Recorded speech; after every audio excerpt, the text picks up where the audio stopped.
The new year is here, and if you didn't already know, January is also Financial Wellness Month. It's a time to set goals and get a plan in place.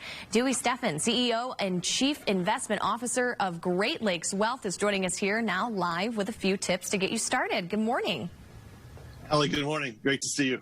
Great to see you, too. Excited to learn some of these tips. So what are some steps to making financial goals? Well, they're very simple, but you just have to do them. You need to write them down, make those goals, and again, write them down. You need to make them specific to your situation. You need to make them measurable. You need to give yourself a deadline. And last, but certainly not least, is you need to hold yourself accountable. What are some common financial goals that are a good way to get started that I guess people might find attainable? Well, the first is create and stick to a budget.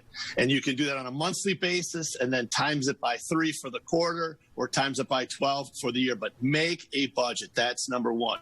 Number two is set up an emergency fund.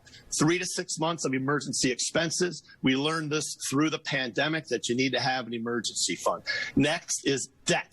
Bad debt. With record low interest rates and where we are, you need to reduce or eliminate bad debt. And then you also need to max out your retirement accounts. That's the next step, is saving and investing. And then last but not least with this is spend less and save more. So many people make resolutions only really just to break them quickly. I know I've been guilty of it. Are there some financial resolutions that you recommend just to kind of get your foot, I guess, in the water, lightly tap the toe in and make some healthy habits that might be easy to stick to?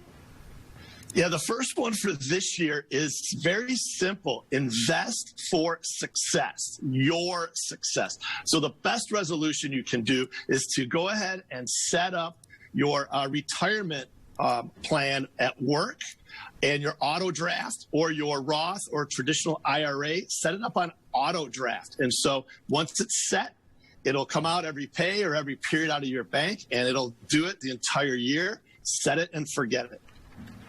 And what should the timeline be for some of these goals? Are these weekly goals, monthly goals?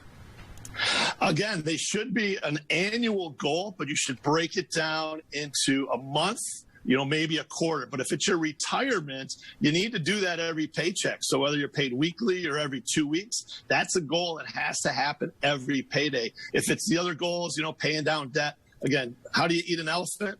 One bite at a time. So I guess it depends a little bit on the person, too, depending how often they're getting paid, what their goals are. Now, there are some landmines to avoid in the first quarter with the tax issues, the pandemic. What are some things you should think about going into those as you're kind of trying to navigate all that? Yeah, well, sure. With last year, and all that went on, you don't necessarily know what your tax situation will be like this year. So April 15th is certainly the tax deadline.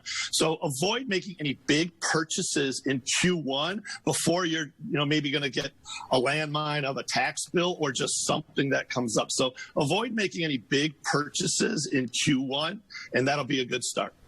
All right, Dewey Steffen, CEO and Chief Investment Officer at Great Lakes Wealth, I should say. Thanks for being here with us. Healthy, wealthy, and wise. Healthy and wealthy. I like that.